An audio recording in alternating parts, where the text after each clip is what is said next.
you need to find someone that you report to who is supportive of that, right? So I had taken a job once with nothing but women who were all mothers, thinking like, oh my gosh, this is going to be like incredible because we're like this like society of people all experiencing the same things, right?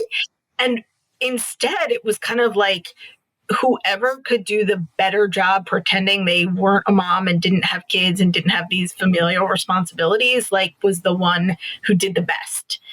And so you need to find someone that like accepts you for your whole self. You're doing more than many, and appreciate you for that. How about professionally? What's inspiring or challenging for you now professionally, Michelle? It's interesting. When you're more junior in your career, you're sort of bringing other people's dreams to life, right? Okay. Somebody Okay. else came up with the strategy, somebody else came up with the idea. And what's cool about where I am now and the level I've reached is it's me in there developing the idea, developing the strategy. And that's not to say that I do it alone, because Jason and I are incredible partners. Jen and I were incredible partners. And there's many other people in that like field that have contributed incredible ideas to the ultimate strategy. But like I'm in there and I'm building it. And when it comes to like seeing it at an event come to life or in a promotional campaign or something like that, it just sort of feels so like, I don't know, it's a little bit your baby, right? I mean, it's not a Yeah. Lily or a Dylan, but it's this like piece of you that you put so much into and you get to see. And for me, that's been the coolest part of like ascending the marketing ladder, is bringing your own ideas to life. Bring your own ideas. If I had to ask you, is there a certain style you have in the way that you mentor others? Like you're so grateful for the relationship with Jen. I wonder, is there just a certain style or just a way that you operate to mentor and guide people that you're developing right now? Yeah, so that's interesting. So I would say, like, you have all of these bosses or managers or leaders throughout your career, right? And sometimes you're always putting on the different hats. But I think Jen has one of the most amazing things that I've ever seen in a female leader, which is the idea of lifting as you rise. I've had other female leaders who felt like they had to hold their space in the world, that there wasn't more room for all of us to be there. And what Jen really just is live or die by is this idea of lifting as you rise, that you're only as good as like the people you're bringing up behind you. And for me, I'm trying to give my team that same level. With Jason, there's sort of this different piece. So Jason, I feel like, is probably the most like direct and honest leader I've ever had. And for me, that works really well because I'm never like sort of second guessing where I stand. I'm never feeling like, I don't really know. Does he like it? Does he not like it? Like, was that my fault? Was that not my fault? So I try really hard to take those two influences, which I think have been the biggest, and incorporate them into the people that I'm trying to lift. Awesome. Well, so I appreciate the lifting as you rise, and helping people around you, helping them.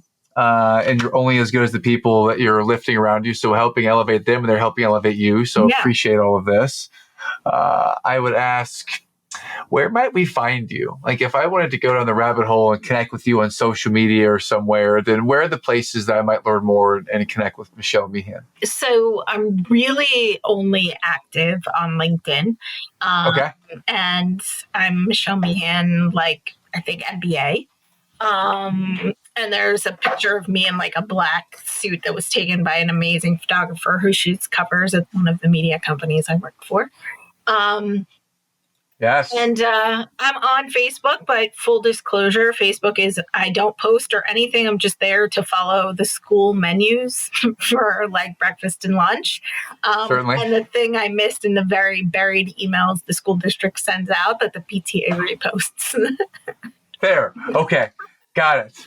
Yeah. Well, this has been fantastic to chat today and to hear like a real life story, a real human actually talk real about the identity collision that happens Yeah. when you become a parent and you're a high achiever. So this has been incredibly insightful, and we much appreciate it. Thank you, Is there Matt. any?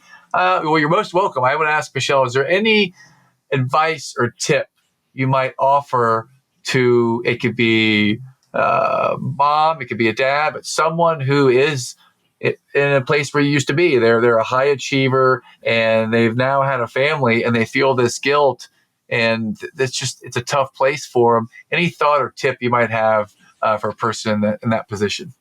I kind of feel like there's more than one thing I would say. So the first is, I think you need to find someone that you report to who is supportive of that, right? So I had taken a job once with nothing but women who were all mothers, thinking like, oh my gosh, this is going to be like incredible because we're like this like society of people all experiencing the same things, right? Yes. And instead, it was kind of like whoever could do the better job pretending they weren't a mom and didn't have kids and didn't have these familial responsibilities, like was the one who did the best.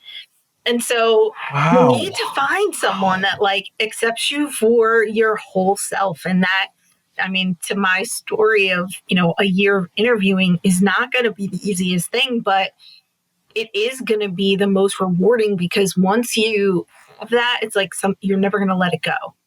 You can't go back. But the other thing I would say is, and this is something I think my therapist is saying for me to say, which I still struggle to believe and work on, is you're doing a much better job than you think.